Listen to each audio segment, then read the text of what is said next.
Today we are going to talk about the coagulation profile, and these include two tests: bleeding time and clotting time. طبعا هذا هو المختبر الأخير بهذا الفصل، وراح نتحدث عن two tests هي ال bleeding time وال clotting time. بالبداية نعرف الهيموستاسيس. Hemostasis is the process of stoppage of bleeding. هي عملية إيقاف النزف. It is the process of forming a clot in the wall of the damaged blood vessel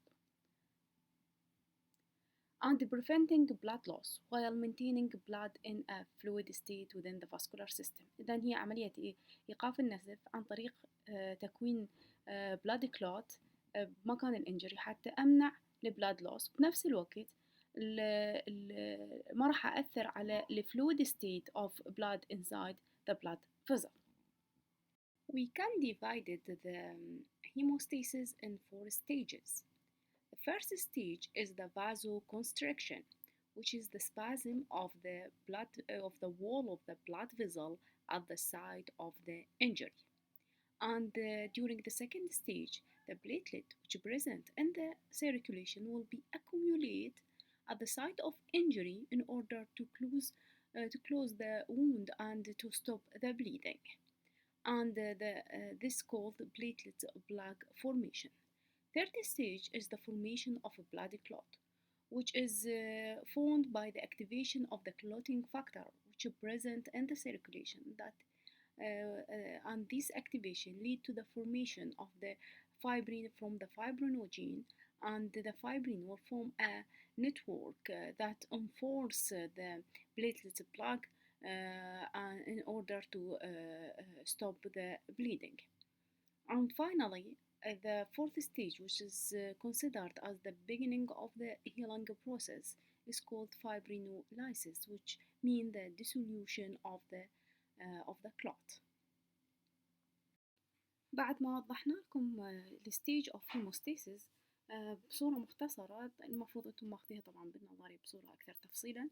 راح نعرف إذا عندنا إجا مريض وشكينا بيه عنده bleeding disorder، شنو هو التحاليل اللي راح ندز عليه. الفيرست 3 هاي initial test، يعني ندز المريض على هذه التحاليل. إذا طلعت abnormal نكمل للتحليلين الباقي. فالتحليل الأول هو البليتلت كاونت اللي يعتبر جزء من الكومبليت بلاد كاونت اللي أخذناه بالأسبوع الماضي. النورمال بليتلت كاونت هي بين 150,000 إلى 400,000 سيل بير كيوبيك مليمتر. ثاني تيست هو البليدنج تايم والكلوتينج تايم، راح نشرحها اليوم. قلنا هاي تعتبر الثلاثة الأولى تعتبر initial test. إذا طلعت abnormal راح نسوي التحاليل الباقية اللي هي prothrombin time partial thromboplastin time. راح نبدأ بأول تيست اللي اسمه bleeding time.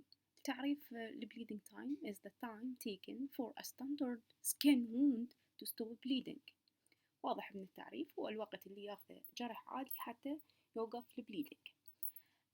طبعا لازم تعرفون فالشغلة كلش مهمة انه البليدنج تايم راح يركز يعطيني فكرة عن الفانكشن of the first two stage of hemostasis. قلنا first two stage هي vasoconstriction والplatelet plug formation. إذن البليدنج تايم راح إذا abnormality معناته الabnormality أما بالفيزل wall أو بالبليتلت number or function. فلازم تحفظوها. البليدنج تايم راح يشيك الفيرست تو ستيج اوف هيموستاسيس اللي هي الفازوكونستريكشن وبليتلت بلاج فورميشن. توجد العديد من الطرق لحساب البليدنج تايم، راح نشرح لكم اليوم الديوكس ميثود. بالديوكس ميثود النورمال رينج اوف بليدنج تايم is between 2 to 6 minutes. إذا كان البليدنج تايم أكثر من 6 minutes نعتبره prolonged bleeding time. الديوكس ميثود الأدوات اللي راح أستخدمها حتى أحسب البليدنج تايم بالديوكس ميثود هي عبارة عن لانست وفلتر بيبر وساعة توقيت.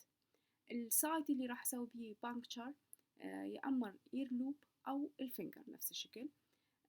بالبداية طبعا كالعادة لازم نسوي ستيرلايزيشن للمنطقة، بعدين نستخدم اللانست حتى نسوي بانكتشر، والوقت اللي أسوي بيه بانكتشر يعتبر التايم زيرو، أشغل ساعة التوقيت، وبعدين أقرب بالفلتر بيبر من السايت اوف بانكتشر، فراح يصير عندي نقطة بلاد على الفلتر بيبر لأن الابزوربشن مالتها عالي.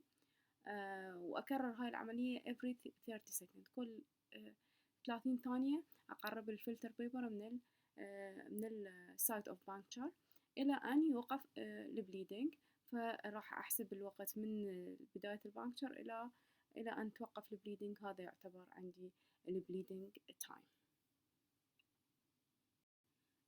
احنا قلنا انه البليدنج تايم راح يسوي لي evaluation للفيرست تو stages of hemostasis اللي هي vasoconstriction and platelet plaque formation. فإذا صار عندي prolongation بالبليدنج تايم معناته عندي مشكلة أما بالبليتلت أو بالبلاد فيزل. المشكلة بالبليتلت نوعان، يا أما يكون quantitative اللي هي decrease the number of platelet، يعني العدد of platelet is decreased، هاي يسميها thrombocytopenia، ويمكن أن أحددها بالcomplete blood count. أو عندي العدد of platelet normal لكن عندي defect بالfunction of platelet، هاي qualitative abnormality، يسميها defect in the function of the platelet. أو عندي مشكلة بالبلاد فيزل نفسها. التست الثاني اللي راح نحكي عنه اليوم هو الكلوتينج تايم. التعريف مالتها it is the time required for the blood to clot without the presence of any substance. إذن هو الوقت اللي أحتاجه حتى البلاد يكون لي الكلوت. الكلوت قلنا هي عبارة عن فايبرين نتورك زائد بليتلت بلاك. لما يصير عندنا انجري قلنا البلاد راح يفقد الفلويدتي and sit in ويكون لي السيمي سوليد ماس اللي نسميها كلوت، أو هاي البروسيس نسميها بلاد coagulation. بتكون يا أما in vitro خارج الجسم، لما يصير عندي نزف البلاد خارج الجسم يصير بيه clotting، أو in vivo راح يصير عندي clotting only on the site of the blood on the site of the injury of the blood vessel. داخل الفاسكولار سيستم البلاد لازم يبقى بالفلويد ستيت. الكلوتينج تايم will evaluate mainly the third stage of hemostasis اللي هي clot formation.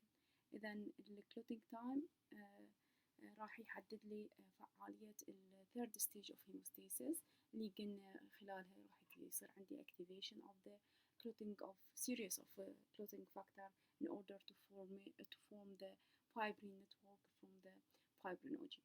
The normal range of clotting time is between 3 to 10 minutes. And the purpose behind measuring the clotting time is to test the coagulation pathway abnormalities. إذا الهدف من عمل الكلوتينج تايم حتى أحدد إذا أكو عندي مشكلة بالكلوتينج فاكتور.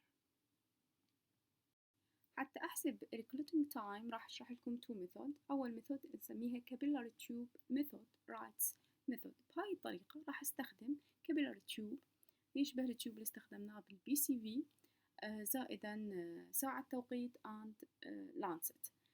طبعا كالعادة راح نسوي sterilization للفينجر ونسوي بانكتشر. الوقت اللي راح أسوي بيه بانكتشر راح أشغل ساعة التوقيت، هذا يعتبر تايم زيرو.